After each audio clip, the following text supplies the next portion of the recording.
a special after show. We have live on the line, and by we, I mean Abigail and I. What's up? I know you've missed us. We have live on the line for a special interview, Xzibit. The destination for TV superfan discussion, AFTERBUZZ TV. And now, let the buzz begin. Welcome in, X. Are you there? Yes, I'm here. How are you guys? Hello, welcome. Thanks for having me. Thank you for tapping in with us and talking to us today. So, yes, thank you. First up, before we talk anything Empire, we have to talk about the new flick that you were in, right? Yeah, Sundogs. yeah, It's an independent film hitting Netflix April 6th. Is that the right date? That's it. April 6th is coming out. Okay, so can you tell us a little bit about your role? Because Abigail and I got a chance to check it out, and this is something different for you. Yeah. Yes, it is, because I'm booty faced. I shaved all my hair off. You do have the cop face. You I was do, going to yes. ask you about that. You do. Played it perfectly. No, I play a Marine recruiter, Master Sergeant, and it is a very heartwarming film about a young man with disabilities, but infatuated with protecting the country and how it can become not just black and white, but the world is filled with grays, and it's definitely a underlying message in the film.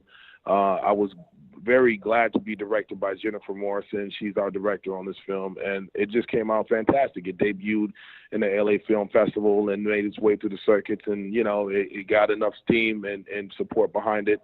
Netflix came in and took it off our hands, and it's a beautiful way for us to go into this film thing that I've been doing since I started in music. It's crazy. That leads right into I know that. So we have a question because it's been a minute since you've put out an album. Are you fully transitioned into actor mode? Will you go back to music at some point? Well, I always consider myself a musician. So it's like when I go and put music out, and plus I had to sit back and see the landscape of the music change. It's different from when I came out in the 90s and the 2000s, and we have a lot of fans out there, and I can't see myself trying to compete with trendy hip hop music. I do hip hop music that I love, and so I had to see where that fits into today's generation, because you got to remember when I first came out, there was no internet. Okay, there was no texting or video sharing or downloading, or it's not even internet language in my contract originally.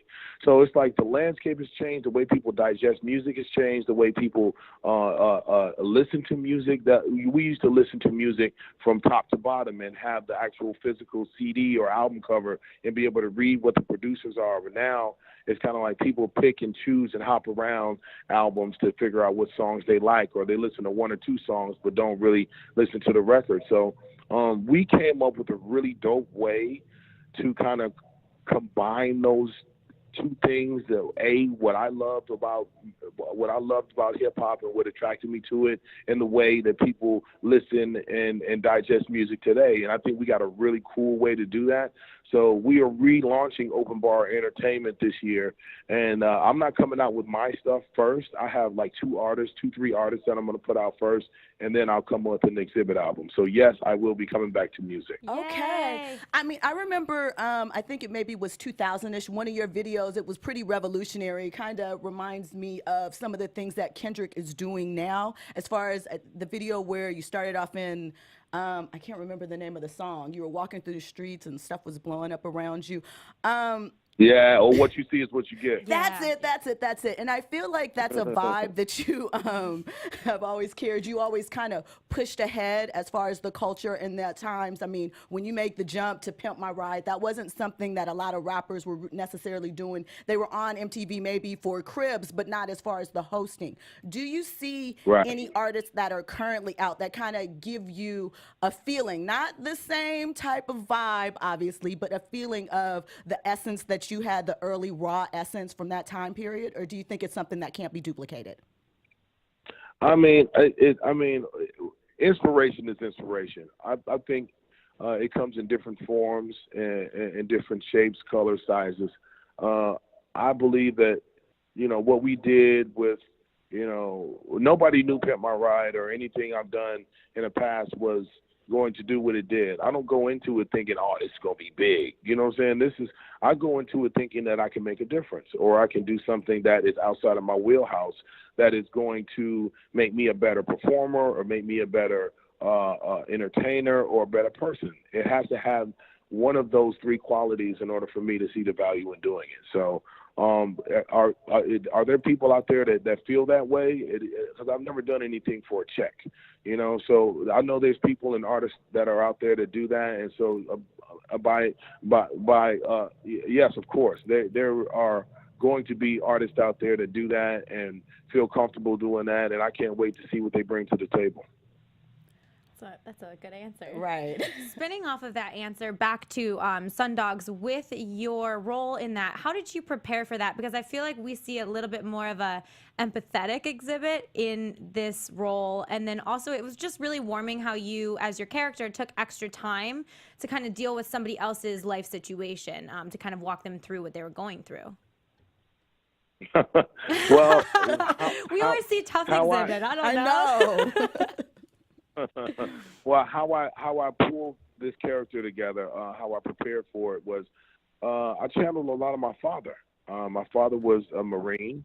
He raised me with that kind of stern background and kind of gave me the principles and the kind of mind state that allowed me to be a stand-up guy. So I channeled a lot of how my father's mannerisms were and how he talked to me into how I used this character to talk to the other characters in the film. It was definitely based squarely on my dad. So how did you get the role? How were you casting it? Did you audition? Did they come and say, we think that you would make a great Marine? Yeah, the old-fashioned way, the casting couch. No, I'm just kidding. All right. I'm just kidding. You got us. No, it was an offer. Jennifer actually called and wanted to sit down face to face and explain what the movie was. It was her first time directing, so she was excited about the people, the story, and the people that she was bringing in were being handpicked. So it was a straight offer, and once I got to meet her and I wrapped my head around the story, it was a slam dunk. So I was more than happy to do it. It was a great cast on that movie as Yeah. well. How did filming an indie film differ for you from the mainstreamness of filming on Empire? Were there differences in that, or? I mean, network television is definitely its own animal. Okay. But working on an independent film is, to me, I don't look at it. I don't separate the two. I go in with 100%. I go in prepared, and I go in ready to, interact with the other actors in a way that gets the best story across. I don't see the difference in it, but I know there are differences as far as production schedule and timing and the amount of takes that you get. But, I mean, I prepare for everything the same way. So what was your best experience working on Sundogs? What was your favorite thing about My best experience was, really like towards the end of the film, I have a one-on-one with Ned, which is Michael. Michael is the main character. Ned's character. And the whole scene, he has this cougar head on. Yeah, and I don't get to see yeah. I don't get to see his face or his reactions, but I have to go with the emotion of what I'm saying to him and how he's perceiving it and receiving it. And so that was a challenge for me because, you know, it's one thing to do what do you call that when you do a monologue? You do a monologue, and you know you kind of play to a crowd, or you play to a room, or you play to a person. But when you're talking to somebody with a damn cougar head on, and there's no reaction whatsoever except him folding his hands together, then I mean that has to pull something, and I think we pulled that off. I watched that scene, and I'm glad that it came out the way it did. So that was a real challenge for me, but that's what I look for when I'm doing pieces and I'm doing things that take me out of my wheelhouse. Like I said, it was a great experience. It did show a tender side, you know, very compassionate. Yeah, exactly, Heartwarming. right? Yeah. Yes. So, segue. Better than crazy ass Shine. Right. Which, let's talk about Shine a little Can we bit. talk about Shine a little bit? I know our fans are dying to hear that last scene on the mid-season finale. Where You got us all thinking a bunch of different things. So you got us. Is there anything that you can lead us into for tomorrow? Not tomorrow. Or I'm sorry, next week. Next week, Wednesday. With what we can expect from Shine. Because we kind of want to keep Shine around, but we're concerned that his time might be He's up. about to be offed. I don't know, man. I don't know. I can't tell you nothing. Oh man! All right. Can you give us anything for what we can expect the second half of the season, other than like absolute craziness? I mean, the Lyon family is more vicious than ever. It is going to be quite a ride. So buckle your seatbelts, get ready for the roller coaster ride, what is called Empire. And I just can't wait for this season to hit, the back end of the season to hit, and you guys to get caught up on these storylines. It's fantastic. It's gonna be good. It's going to be really good. So your experience on Empire, is this role something that you expected to sort of go on for this long? Did you think that it was going to be that early season and kind of just check in and be out? Did you expect it to no, it is a fact that I was only supposed to be on for like 2 or 3 episodes. You wowed them. Right. Look at you. I was only supposed to be on for 2 or 3 episodes. It was a very short arc. It was just supposed to be connecting the dots for one of the storylines that had to do with Lucious. And then I remember when it happened. You know, when I got on the show, if you go back and look at the first appearance of Shine, I walked into place, I threw a wine glass, and I dabbed and smacked somebody on the ass or so. I think I did. I think that was what. And then they would after they cut, Terrence turned around and yelled to all producers. He's like, "We keeping him on the fucking show." And they did. And they listened 2 seasons later. That's exactly what happened. Wow. What is kind of the feeling that went through you when you did find out you were picked up to be a long-term character? How does that work in your head?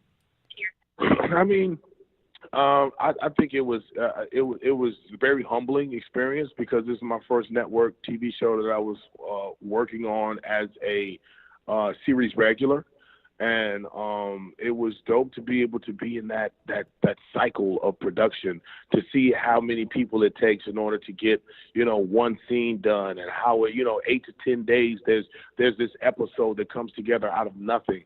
And then out of thin air, we have these people and these characters that millions and millions of people care about and tune in every week to see. It's a very humbling experience, and it just made me want to work harder for the ensemble in order to tell these stories correctly. And it was dope, man. It was a really dope experience to be able to be pulled into this thing and seen as a viable, valuable source of character transition for everybody else. It was dope.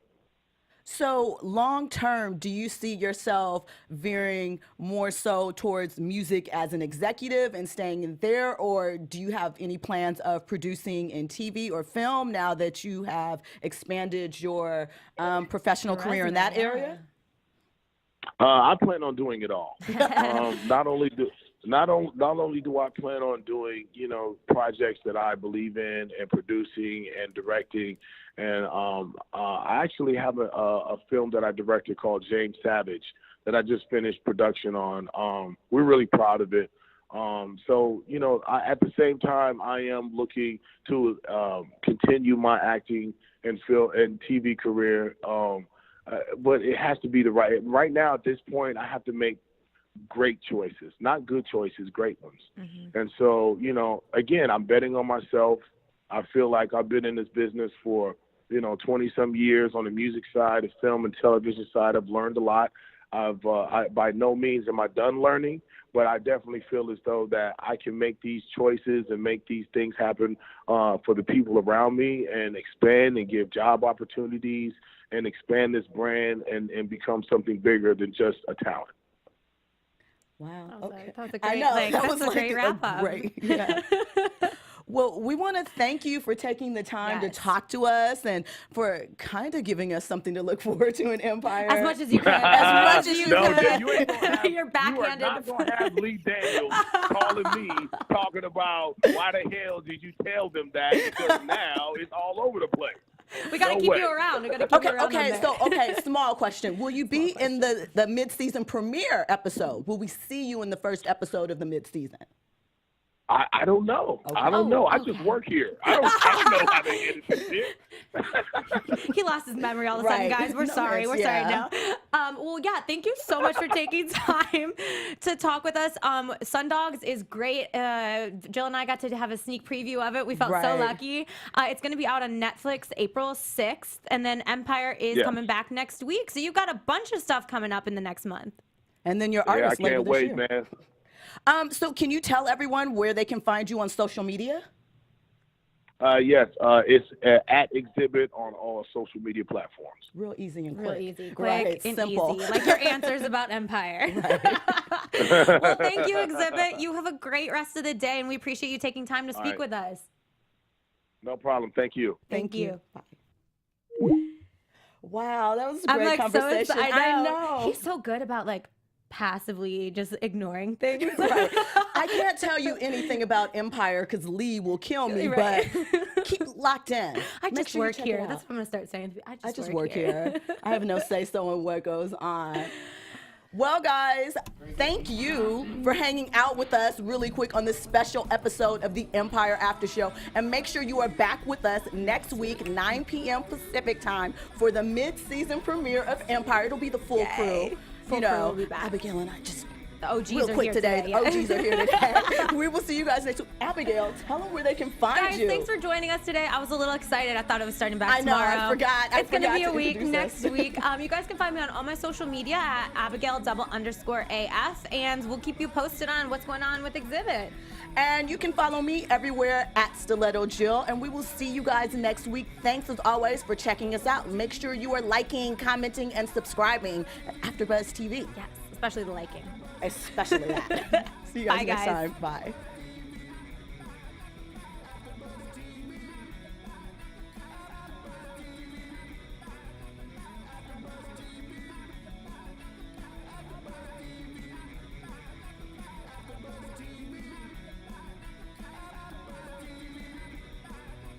The views expressed herein are those of the hosts only and do not necessarily reflect the views of the Popcorn Talk Network or its owners or principals. From executive producers Maria Menounos, Kevin Undergaro, Phil Svitek, and the entire AfterBuzz TV staff, we would like to thank you for listening to the AfterBuzz TV network. To watch or listen to other after shows and post comments or questions, be sure to visit AfterBuzzTV.com. I'm Sir Richard Wentworth, and this has been a presentation of AfterBuzz TV. Buzz you later. The views expressed herein are those of the hosts only and do not necessarily reflect the views of AfterBuzz TV or its owners or principals.